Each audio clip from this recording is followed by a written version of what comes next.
और उस बेसिस पे जो भी चीजें आपके सामने हैं, ठीक है, जो भी चीजें आपके सामने हैं उसमें आपको क्या करना है, आपको अपने अकॉर्डिंग स्ट्रैटेजी बनानी है, राइट। ठीक है, किसी भी ईयर का पेपर उठा के देख लीजिए, सी सेट में हमेशा आपके 3 सेक्शंस हैं, ठीक है।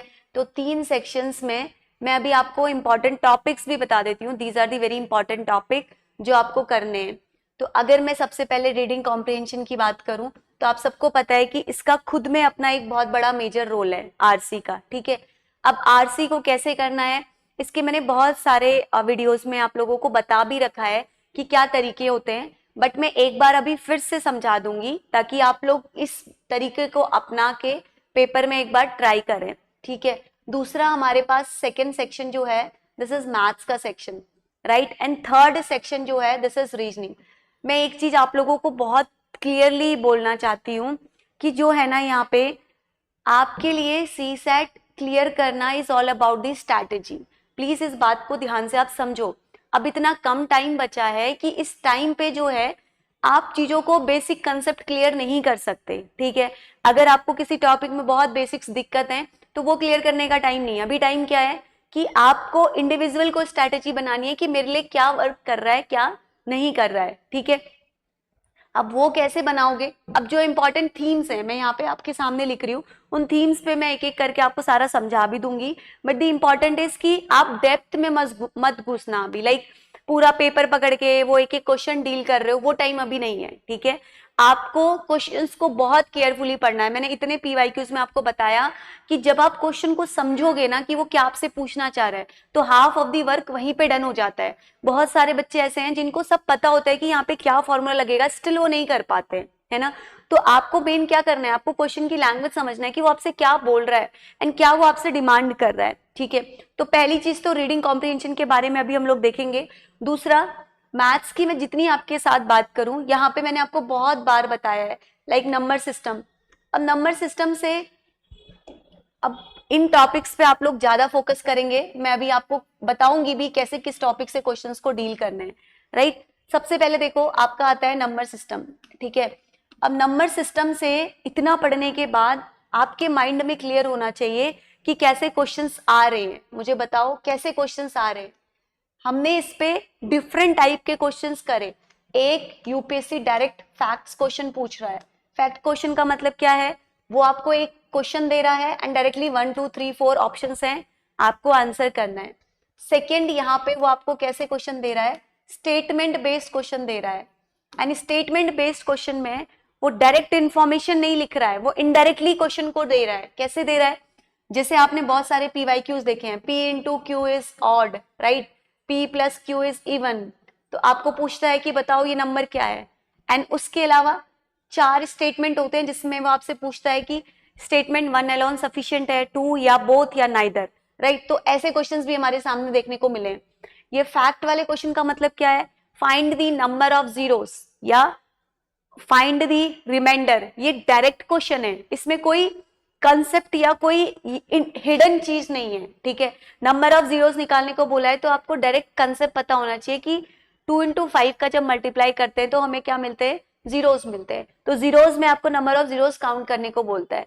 तो इट मीन्स कि ये डायरेक्ट कैसा क्वेश्चन है, आपका फैक्ट का क्वेश्चन है, ठीक है। इसके लिए आप जो है अलग से कोई स्ट्रैटेजी नहीं बना सकते, आपको पता होना चाहिए तभी कर सकते हो। लेकिन जो ये स्टेटमेंट बेस्ड क्वेश्चन होते हैं ना, इनको आपको ध्यान से पढ़ना है, आपको डिकोड करना है इन्फॉर्मेशन। ये डिफिकल्ट नहीं होते हैं, एक चीज अपने दिमाग में बिठा लो, जो क्वेश्चन जितना डिफिकल्ट दिखता है ना सी सेट में, उसका सॉल्यूशन उतना ही सिंपल होता है। बट द थिंग इज कि ह्यूमन साइकोलॉजी है, क्वेश्चन को देखते क्या लगता है, बहुत बड़ा क्वेश्चन है, हमसे नहीं होगा, ये बहुत डिफिकल्ट है, ऐसा मत सोचिए, उसको एक बार कोशिश करिए करने का, ठीक है।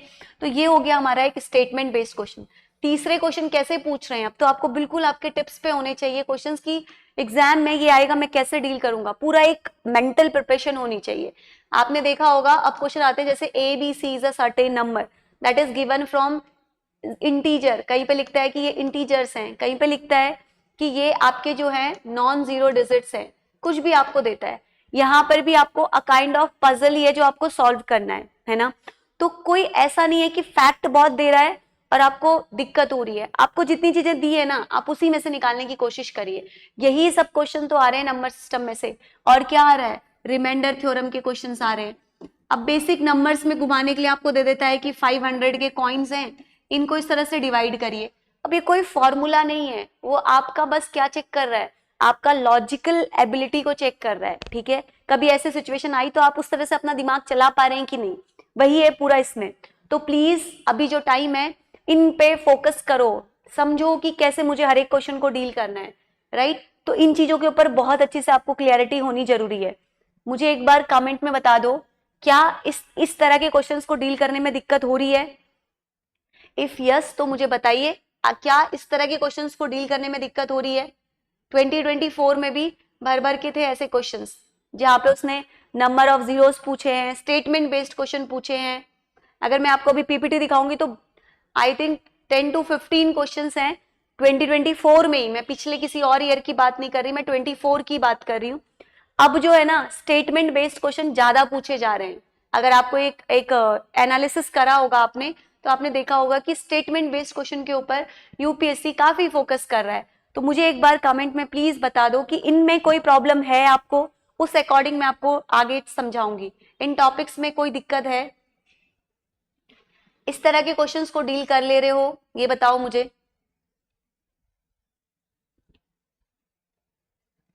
प्रॉब्लम है? नहीं ना। अब ये पूरा आपकी अंडरस्टैंडिंग ऑफ द क्वेश्चन है। लाइक मैं आपको एग्जांपल देती हूँ, ठीक है, मैं आपको एग्जांपल देती हूँ। जैसे रुकिए, मैं आपको थोड़ा सा समझा के और क्लियरिटी आपके दिमाग में करना चाहती हूँ कि आप लोग जो है ना इतना नर्वस ना हो। इसी ईयर के पेपर को देख लो, देखो, ठीक है, ये देखो, आपको मैंने बहुत बार बताए हैं इंपॉर्टेंट टॉपिक्स कौन से। सी, अब बच्चा सोचेगा कि मैंने आपको क्या बताया, कि कैसे क्वेश्चंस को आपको करना है, उस चीज को समझो जो मैं आपको समझा रही हूँ। सी सेट में 2 तरह के क्वेश्चंस होते हैं इन दी मैथ सेक्शन। मैं स्पेसिफिकली सिर्फ अभी मैथ्स की बात कर रही हूँ, जिन स्टूडेंट्स का मैथ्स एकदम वीक है, ठीक है, वो नहीं कर पाते कुछ, उनके लिए मैं बात कर रही हूँ। 2 तरह के क्वेश्चंस होते हैं, एक होते हैं level of the on the basis of difficulty level, एक होते हैं आपके सिंपल, एक क्या होते हैं आपके मीडियम लेवल, एक क्या होता है आपका हार्ड लेवल, ठीक है। अब क्वेश्चन के क्राइटेरिया क्या होता है ना इसमें, या तो आपको पता है कि मुझे इस क्वेश्चन को कैसे डील करना है, राइट। अब देखो ये क्वेश्चन आपके सामने है, अगर आपको इसका सिंपल कंसेप्ट पता है, ऐसे क्वेश्चंस जहां पे आपकी कंसेप्ट जो है वो क्लियर है, ठीक है, और आपको पता है कि मैं इसको थोड़ा सा टाइम दूंगा तो मैं 100% करेक्ट या इनकरेक्ट आंसर लाऊंगा। तो ऐसे कैसे क्वेश्चंस होते हैं जहां पर वो आपको नंबर का एक सीक्वेंस देता है कि ये जो नंबर है ये 1000 से लेके 2000 के बीच में है, या आपका इसके इन बिटवीन लाई कर रहा है। तो ऐसे क्वेश्चंस होते हैं ना काफी।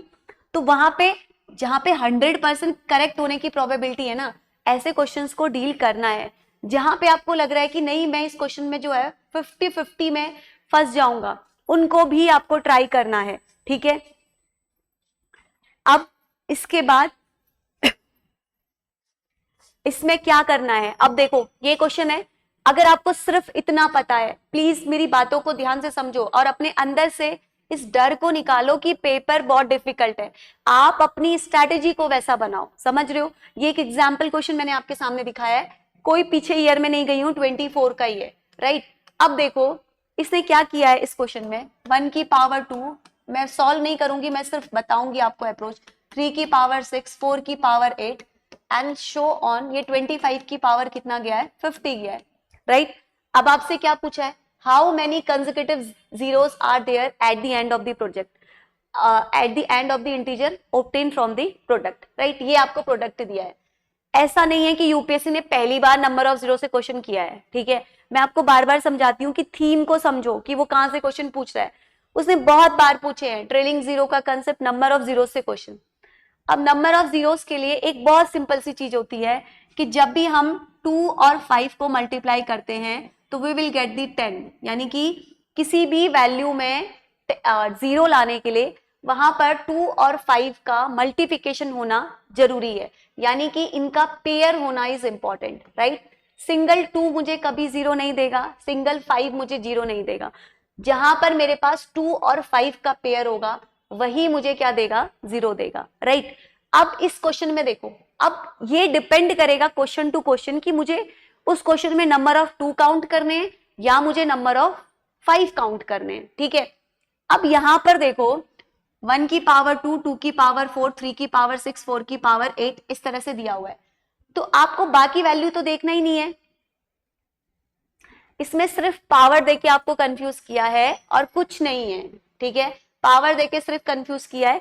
अब एक चीज सोचो ना आप, अगर वो वही बेसिक नंबर ऑफ जीरोस देते जाएगा तो डिफिकल्टी लेवल भी तो बढ़ाना है उसको, समझ रहे हो। तो डिफिकल्टी लेवल बढ़ाने के लिए क्या किया, एक पावर ऐड कर दिया। मैंने बेसिक क्लासेस में आपको कितनी बार समझाया है कि ऐसे पावर वाले क्वेश्चन कैसे करते हैं, इससे बड़ी बड़ी पावर मैंने आपको बताई है। तो ये क्या है, ये सिंपल है ना। देखो बस इसमें किसको काउंट करोगे, जरा ट्राई करो एक बार। चलिए क्वेश्चन आपके सामने है ही और ये टॉपिक से क्वेश्चन आ ही रहा है, एक बार जरा मुझे बताओ, करो जरा आंसर बताओ, करो जरा। 1 मिनट का टाइम दूंगी मैं। 2 और 5 के मल्टीप्लिकेशन से चेक करो, बताओ मुझे इसमें कितने नंबर ऑफ जीरोस होंगे। ये आपको क्वेश्चन देख के समझना होगा कि मुझे क्या काउंट करने हैं यहाँ पे। देखो ये सिंपल क्वेश्चन है नंबर सिस्टम का और ये कंसेप्ट भी है। आप बताओ स्नेहा इसका आंसर।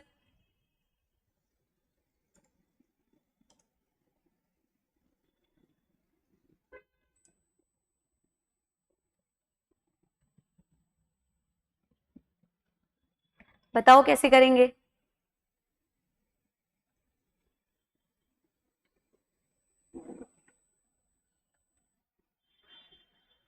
बस आपको नंबर ऑफ जीरोस देखने हैं कहां कहां पे मिलेगा।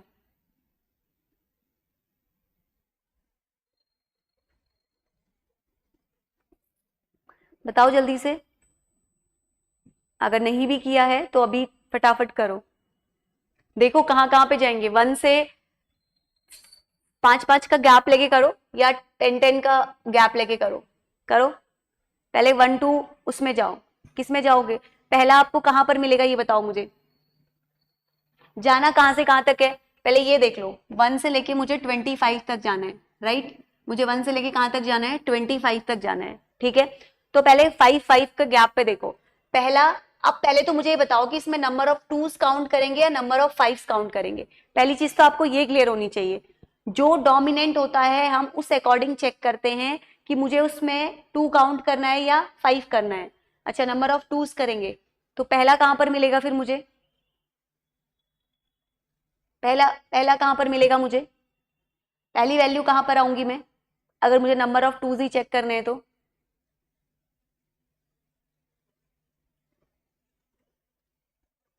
सोच के करो, नंबर ऑफ 2s काउंट करेंगे कि नंबर ऑफ 5s काउंट करेंगे, बताइए तो मुझे। 100 आंसर बता रहे हो, नहीं।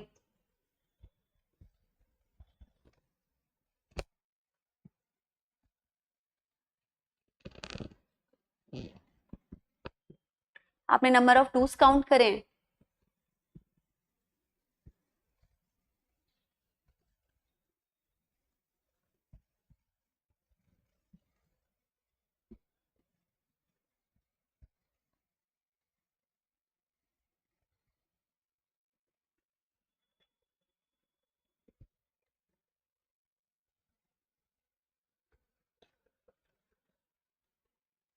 एक मिनट कर लो, मैं बताती हूँ, आराम से करो, कोई जल्दीबाजी नहीं है, आराम से करो। मैंने कंसेप्ट आपको बताया, यहाँ पे हम सिर्फ नंबर ऑफ 2s और नंबर ऑफ 5s हम देखते हैं। तो फिर आप वो क्यों कह रहे हो कि हमने 2 काउंट करा।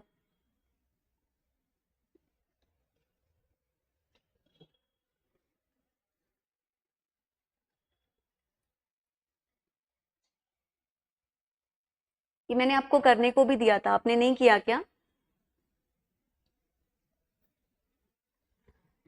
अच्छा आपने ऐसे किया है, ना करने की नीड ही नहीं थी, मैं बताती हूँ, मैं बताती हूँ, रुक जाओ अभी। आप बताओ तो, बाकी आपको तो मैंने क्लासेस में, बेसिक क्लासेस में भी बहुत बताया है स्नेहा, फिर क्यों आंसर रॉन्ग बता रहे हो।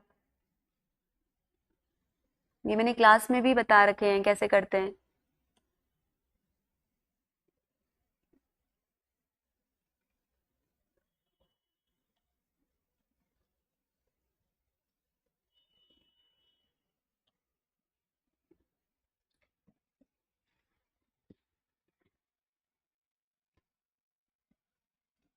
दोनों को क्यों निकाला? नहीं नहीं, दोनों को निकालने की नीड नहीं है, सिंपल देखो। चलिए हो गया, टाइम ओवर। यहाँ देखिए, ये जो है दोनों को निकालने की जरूरत नहीं है। मैंने आपको क्या बताया, दोनों को निकालने की नीड क्यों नहीं है? क्योंकि मुझे 2 और 5 का क्या चाहिए होता है? पेयर चाहिए होता है, समझ रहे हो? तो मुझे 2 और 5 के पेयर में मुझे बस क्वेश्चन को देखते हुए ये डिसाइड करना है कि मुझे नंबर ऑफ 2s चाहिए या फिर मुझे नंबर ऑफ 5 चाहिए। अब जरा आप यहाँ पर एक बार देखो, 1 से लेके, कॉमन सेंस लगाओ, मैं आपका अभी 1 से लेके 10 तक में ही आती हूँ, ठीक है? एग्जाम्पल देती हूँ। सबसे पहले आपका 1 2 3 4 5 6 7 8 9 10, राइट? मैं बहुत सिंपल तरीके से आपको समझा रही हूँ। मैंने अभी 1 से लेके 10 तक ही लिया। अब आपको ये चूज करने में अगर दिक्कत हो रही है कि मेरे को 5 लेना है या 2 लेना है, एक बार बस देख लो। यहाँ पर एक 2 मिला, अगेन दूसरा 2 कहाँ पे मिलेगा? 2 इंटू 2। फिर कहाँ पे मिलेगा? 2 इंटू 3। फिर कहाँ पे मिलेगा? 4 क्या होता है? 2 इंटू 2 इंटू 2, राइट? 5 क्या होता, 10 क्या होता है? 5 इंटू 2। मैं और 5 क्या होगा? 5। एक मैंने बस आपको 1 से लेके 10 तक का एग्जाम्पल दिया। तो यहाँ पर आप देखो तो जरा, 1 2 3 4 5 6 7 8 2 मुझे मिल गए सिर्फ 1 से लेके 10 तक। और मुझे 5 कितने मिले हैं? दिस इज दी 1, और उसके बाद आपका दूसरा ये। तो मैं क्या काउंट करूंगी, मुझे ये बताओ। क्वेश्चन में मुझे बताओ कि मैं नंबर ऑफ 2s काउंट करूंगी या नंबर ऑफ 5s काउंट करूंगी, बताओ मुझे। यहाँ पर तो इनकी पावर्स भी दी हैं, 1 की पावर 2, 2 की पावर 4। तो देखो आप कितनी बड़ी वैल्यू मिलेगी मुझे। देखिए ऐसे करके पावर बढ़ानी है आपको। क्या काउंट करूंगी मैं? सिंपल देखो, क्वेश्चन में देख के समझो। ये मैंने अभी पावर नहीं ली, बिना पावर लिए मैंने आपको सिर्फ समझाया। बिना पावर लिए मैंने सिर्फ 1 से 10 तक लिया, तो मुझे नंबर ऑफ 2s देखो कितने मिल गए, राइट? तो सिंपल सी बात है कि इसमें मुझे नंबर ऑफ 2s काउंट करने की नीड नहीं है। तो मैं किसको काउंट करूंगी? मैं नंबर ऑफ 5s को काउंट करूंगी। क्लियर हो रहा है? अब चलो, नंबर ऑफ 5s को काउंट करना है मुझे, ठीक है? अब सबसे पहले यही देख लो कि अब तो ये तो पता चल गया कि मुझे 5s को काउंट करना है इस इक्वेशन में जो इन्होंने दिया हुआ है, वैल्यू जो प्रोडक्ट दिया हुआ है। तो पहला मुझे कहां पर मिलेगा? 10। जहां जहां पे 5 की वैल्यू होगी वहीं पे मिलेगा। मुझे कहां से कहां तक जाना है? मुझे नंबर ऑफ 5 चेक करने के लिए 1 to 25 जाना है, राइट? तो पहला 5 मुझे कहां पर मिलेगा? पहला मुझे मिलेगा 5 पे, फिर 10 पे। पावर अभी छोड़ दो, सिर्फ 1 to 25 जाओ। 10 के बाद मुझे अगला कहां जाना होगा? 15। 15 के बाद 20, राइट? 20 के बाद नेक्स्ट क्या हो जाएगी? 25, ठीक है? अब पावर लिख लेते हैं। पावर कैसे इंक्रीज हो रही है वो देखो, 1 की पावर 2, 2 की पावर 4, 3 की पावर 6, 4 की पावर 8। इसका मतलब 5 की पावर क्या होगा? 10 होगा। समझ रहे हो? यानी कि जो भी वैल्यू है उसकी पावर क्या हो रही है? एग्जैक्टली डबल हो रही है। वहां पर देख लो, 2 है तो 2 की पावर एग्जैक्टली क्या है? Double, that is 4। 3 की पावर क्या है? 6, मल्टीप्लाई बाय 2 हो रहा है। इतना समझ में आ गया? तो सबकी पावर लिख लो। तो 10 की पावर कितना हो जाएगा? 20। 15 की पावर, 15 में मल्टीप्लाई करोगे तो 15 की पावर कितना हो जाएगा? 30। 20 की पावर कितना हो जाएगा आपका? डबल करना है, दैट इज 40। एंड 25 की पावर करोगे तो इट विल बी 50। समझ में आई बात? क्या ये बात समझ में आई? मुझे इतना बताओ। यहां तक कोई दिक्कत है? ये बताओ मुझे।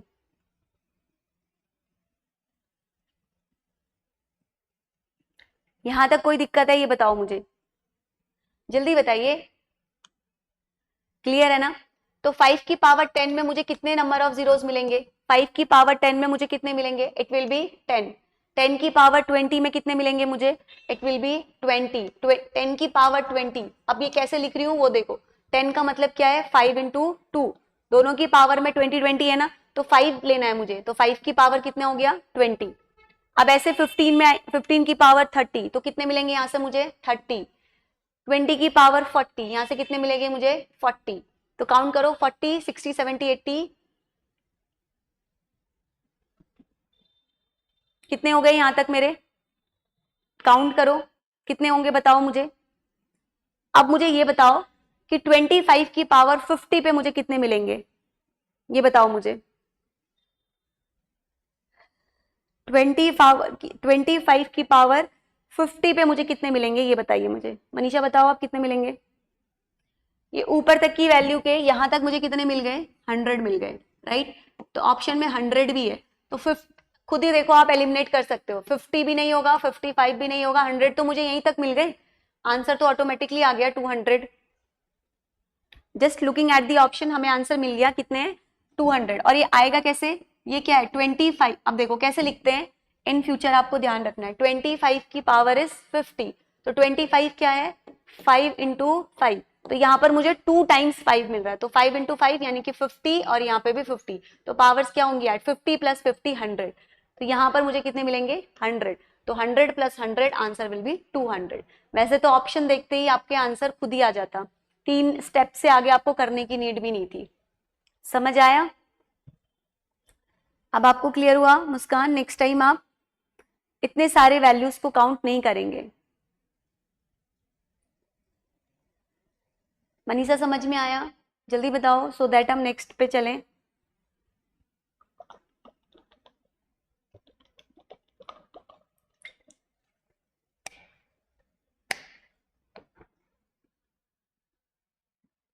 ये इसी तरह से ही करते हैं, कभी भी आपको दोनों वैल्यूज को काउंट करने की जरूरत नहीं है। 100 कैसे आया अभी तो बताया मैंने आपको। 25 में आपको कितनी बार 5 मिलेंगे, 25 क्या होता है 5 इंटू 5, 5 इंटू 5 होगा ना। 10 क्या होता है 10 में आपको कितनी, यहाँ पे 5 इंटू 5, 5 क्या है 10 को अगर मैं करती हूँ तो दिस इज 2 इंटू 5, तो मुझे 2 नहीं लेना है, मुझे क्या लेना है 10 लेना है। इसकी पावर 20 का मतलब क्या है, दोनों की पावर होल क्या होती है 20 होती है, तो 5 इंटू 5 कितना हुआ 25। तो यहाँ पर मैंने बताया देखो 25 का मतलब क्या है, एक 5 की पावर 50, एक 5 की पावर 50, तो 50 प्लस 50 कितना होगा 100। 25 में आपको 2 बार 5 मिल रहे हैं ना, तो 2 बार 5 मिल रहे का मतलब क्या है 2 टाइम्स आपका 50 प्लस 50 ऐड होगा ना, क्योंकि दोनों की पावर 50 है। समझ रहे हो? आप इसको खोल रहे हो, ये क्या होता है x की पावर a और बाहर से क्या b, पढ़ा है आपने।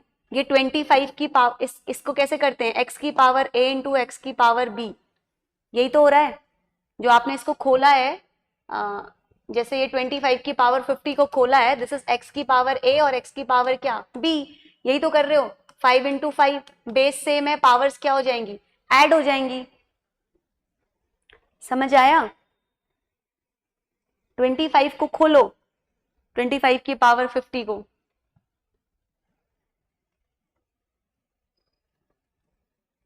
क्लियर हुआ?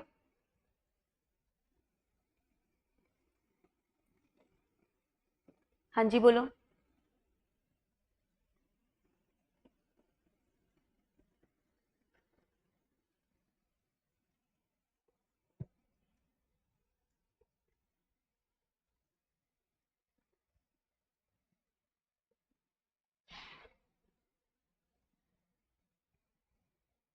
कुछ डाउट है?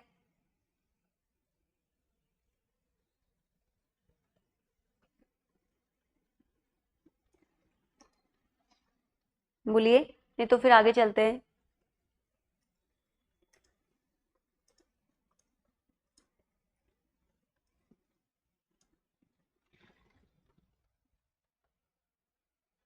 हाँ राइट, वही तो मैं समझा रही हूँ, ऑप्शंस देख के भी आप आंसर कर सकते हो, यही तो मैं आपको बता रही हूँ।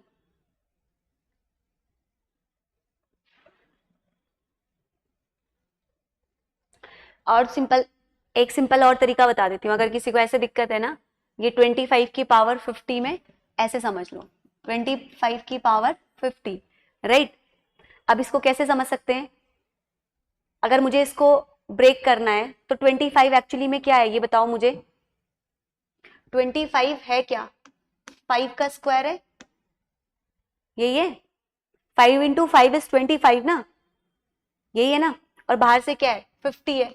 अब ये तो पता होगा 5 की पावर कितनी हो जाएगी 100, ये लीजिए, इससे सिंपल तरीका। क्लियर? प्राइम फैक्टराइजेशन कर दीजिए सीधे, तब भी आंसर आ जाएगा। क्लियर है मनीषा? चलें आगे। हमेशा प्राइम फैक्टर के फॉर्म में ले आइए जो भी वैल्यू है, तो 5 की पावर 2 तो मल्टीप्लाई कर दोगे 2 इंटू 5 इंटू 2 100, तो यहाँ से 100 आ गए। वैसे भी इस क्वेश्चन में आपको ऑप्शंस देखते ही पता चल जाता आंसर क्या है। 50 तो पहले ही आ गए थे, 55, 100 तो आधे में ही आ गए थे, आंसर डायरेक्टली 200 था। ठीक है, चलो अब चलती हूँ दूसरे टाइप ऑफ क्वेश्चन में जो अभी मैंने आपको समझाया। ठीक है, तो इस तरह के क्वेश्चंस को आपको ध्यान से देखना है एग्जाम में। अब मैं बाकी क्वेश्चंस आपको दिखाऊंगी, समझाऊंगी नहीं। ये देखो these are the again question की डिविजिबल बाय किससे है, ठीक है। और क्वेश्चन देखो, ये देखिए, ये कोई नंबर है, सेम नंबर से डिवाइड करने पे रिमाइंडर 1 देता है, कैसे नंबर्स हैं और division in the order to get the remainder 1। ऐसे क्वेश्चंस बहुत पूछे जा रहे हैं। ये देखिए, ये वाले क्वेश्चंस हैं जो मैं आपको कहती थी स्टेटमेंट बेस्ड क्वेश्चन। ये देखो तो इस क्वेश्चन को ध्यान से, आपसे पूछा है s is equal to x plus y plus z where x y z are the distinct prime number each is less than 10, ठीक है।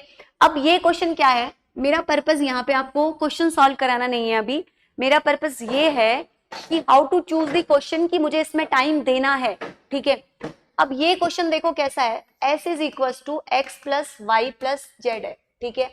अब किसी ने कुछ नहीं भी पढ़ा है, आज तक आपने कोई कंसेप्ट नहीं भी किए, क्या आप इसमें दिमाग लगा सकते हो, यस और नो, ये बताओ मुझे। क्या ये क्वेश्चन एग्जाम हॉल में करने लायक है कि नहीं है, ये बताओ। क्या इसमें कोई फॉर्मूला लग रहा है, मुझे इतना बताइए तो, कोई कंसेप्ट या कोई फॉर्मूला लग रहा है। आपको बस क्या करना है, क्वेश्चन को पढ़ना है ध्यान से, वो क्या बोल रहा है, उसकी डिमांड क्या है, और स्टेटमेंट को चेक करना है, और ऑप्शंस में स्टेटमेंट को एलिमिनेट करते हुए आंसर पे आना है। समझ रहे हो? तो ऐसे क्वेश्चंस वो होते हैं जिसमें आपने इंफॉर्मेशन को डिकोड कर दिया, तो ये 100% करेक्ट होते हैं, ठीक है। तो ऐसे क्वेश्चंस को बाय हुक बाय क्रुक आपको करना ही करना है, राइट। समझ में आ रही है बात? ऐसे क्वेश्चंस को आपको करना ही करना है, ऐसे क्वेश्चंस को नहीं छोड़ना है, ठीक है। चलो, तो नंबर सिस्टम के ऐसे ही क्वेश्चंस हैं, और भी आपको मैं अगर दिखाऊं सैंपल, तो ये देखिए, ये क्लॉक का है, सी कितने सारे आपको बता दिए मैंने, ऑड इवन क्या है, ठीक है। क्वेश्चन नंबर 39 को देखो, ऐसे ही आप देखो, ये 28th टर्म पूछा गया है सीक्वेंस का, राइट। 46 क्वेश्चन में देखो तो एक बार 28th क्वेश्चन पूछा गया है, किस क्वेश्चन का आंसर, अभी मैं आंसर्स नहीं डिस्कस कर रही हूँ, इसका तो मैं आपको रिकॉर्डेड दूंगी, मैं आंसर्स नहीं डिस्कस कर रही हूँ। आई जस्ट वांट कि आपको कैसे अप्रोच करना है पेपर में, ये बस मैं आपको बता रही हूँ। 46 क्वेश्चन देखो, 28 टर्म लिखते भी जाओगे तब भी पता चल जाएगा क्या है, सम बस निकाल देना है, ठीक है, राइट। अच्छा आंसर किया है आप लोगों ने, वेरी गुड। और देखो, ये देखिए, दिस इज द क्वेश्चन, जो मैं आपको समझाना चाह रही हूँ उस बात को समझने की कोशिश करिए। ये क्वेश्चन भी क्या है, दिमाग लगाओगे तो 100% करेक्ट आंसर आएगा, ठीक है।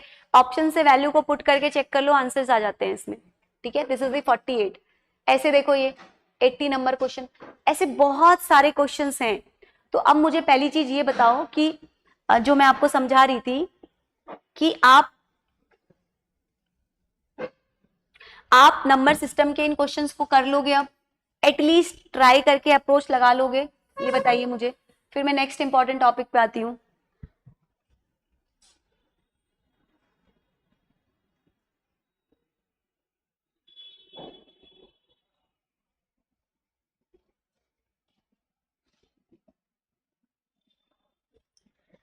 कर लेंगे, कर लेंगे, चलिए अब सेकेंड पे आते हैं, राइट। अब सेकेंड इंपॉर्टेंट टॉपिक को हम लोग डिस्कस करते हैं।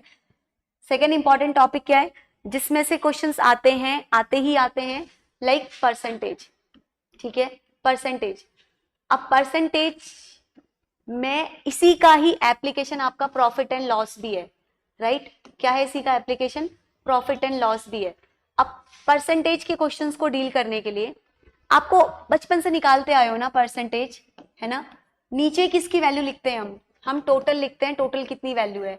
ऊपर क्या लिखते हैं हम, जिसके रिस्पेक्ट में बात किया गया है, ठीक है, विथ रिस्पेक्ट टू, ठीक है, एंड इनटू 100, यही करते हैं। अब परसेंटेज में प्लीज इन चीजों को दिमाग में रखना, और जब क्वेश्चन कर रहे हो इन चीजों को दिमाग में रिकॉल करना। सक्सेसिव इंक्रीज और डिक्रीज वाले क्वेश्चंस होते हैं। सक्सेसिव इंक्रीज और डिक्रीज का मतलब क्या है, पहले एक्स का प्राइस जो है वो 100% बढ़ा, देन उसके बाद वाई का प्राइस, नेक्स्ट जो ओरिजिनल वैल्यू बनी वो 10% जो है वो डिक्रीज हुआ। इस तरह से ये क्वेश्चंस होते हैं, ठीक है। तो ये क्वेश्चन आप लोग जो है थोड़ी बहुत प्रैक्टिस से कर सकते हो, ठीक है, समझ रहे हो। तो ये परसेंटेज टॉपिक को आपको देख के जाना है इन दी एंड मोमेंट, राइट। डिस्कस करूंगी मैं, इसके कोई इंपॉर्टेंट कंसेप्ट होंगे तो, ठीक है। परसेंटेज के बाद अगला इंपॉर्टेंट टॉपिक जो है आपका, जिससे यूपीएससी ने लास्ट ईयर नहीं पूछा है, परमोटेशन एंड कॉम्बिनेशन, बट इसका कोई भरोसा नहीं कि ये इस बार पूछ दे। परमोटेशन और कॉम्बिनेशन के लिए मैंने आपको बहुत सिंपल तरीके समझाए थे, कुछ याद है आपको क्लासेस में। थर्ड जो है परमोटेशन एंड कॉम्बिनेशन, इसके लिए मैंने आपको कुछ बहुत सिंपल तरीके समझाए थे, क्या आप लोगों को याद है कि कैसे बताया था मैंने आपको? सपोज आपको 4 बॉक्सेस जो है वो फिल करने हैं, राइट? तो बताया था 4 फैक्टोरियल, रिपीटेशन जो होता है उसको नीचे लिखते हैं, याद है कुछ? जैसे आपको एग्जाम्पल दिया था APPLE, ऐसा ही हमने एक 2023 का क्वेश्चन किया था जहां पर आपका odd number occupy the odd position, ऐसे होते हैं ना, 1 1 2 2 3 3, इस तरह से कुछ क्वेश्चंस होते हैं हमारे पास। तो क्या करते हैं हम, ऊपर सबसे पहले क्या लिखते हैं, 1 2 3 4 5, 5 फैक्टोरियल, नीचे जो रिपीट हो रही है और कितने टाइम हो रही है, 2 फैक्टोरियल। याद आ रहा है? ये चीजें मैं आपको बता चुकी हूँ, क्या ये चीजें क्लियर है माइंड में?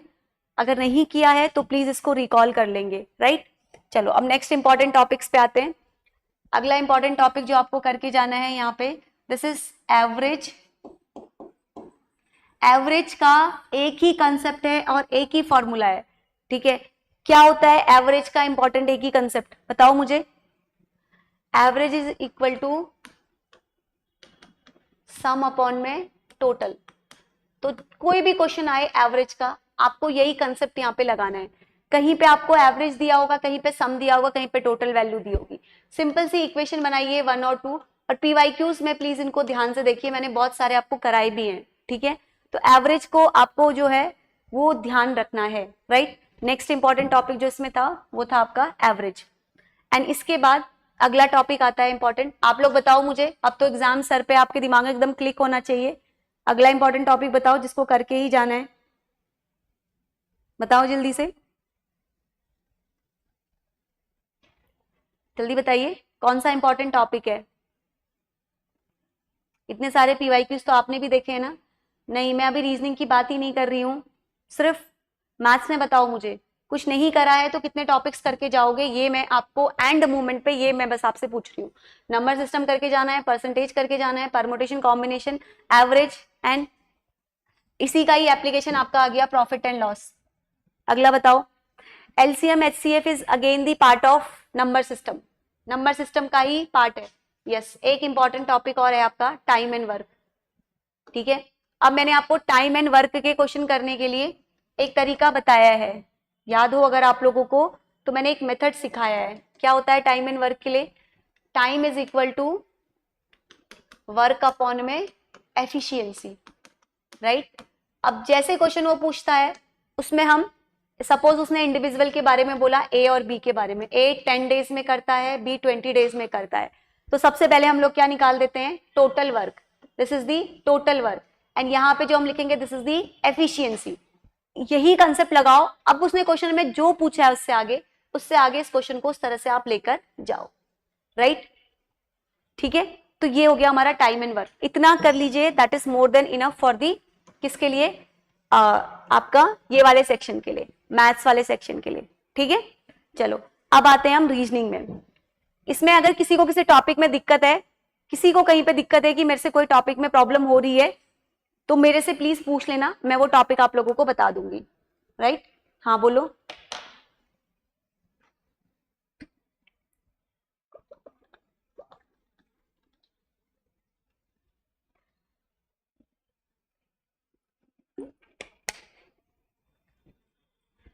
आप क्वेश्चन लिखिए, तब तक मैं रीजनिंग के इंपॉर्टेंट टॉपिक्स मेंशन करती हूँ।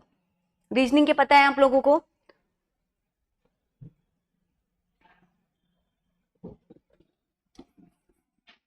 रीजनिंग में सबसे पहले number series, this is the very very very important.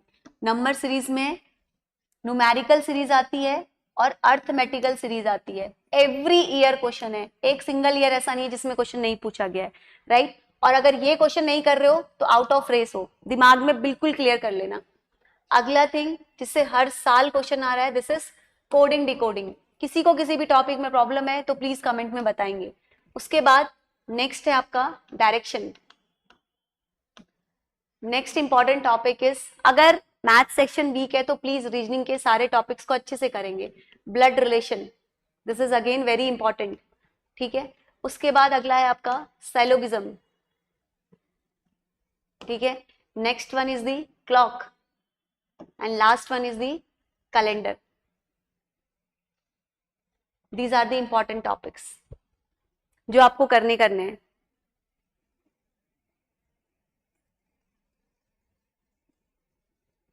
बताइए मुझे, coding, decoding, direction, blood relation, syllogism, clock and calendar, कहीं पे प्रॉब्लम है? क्लॉक एंड कैलेंडर में अभी बताऊंगी, इसके अलावा कहीं पे प्रॉब्लम है? इन टॉपिक्स को नहीं छोड़ के जाना है, प्लीज अपने माइंड में इस चीज को क्लियर कर लीजिए।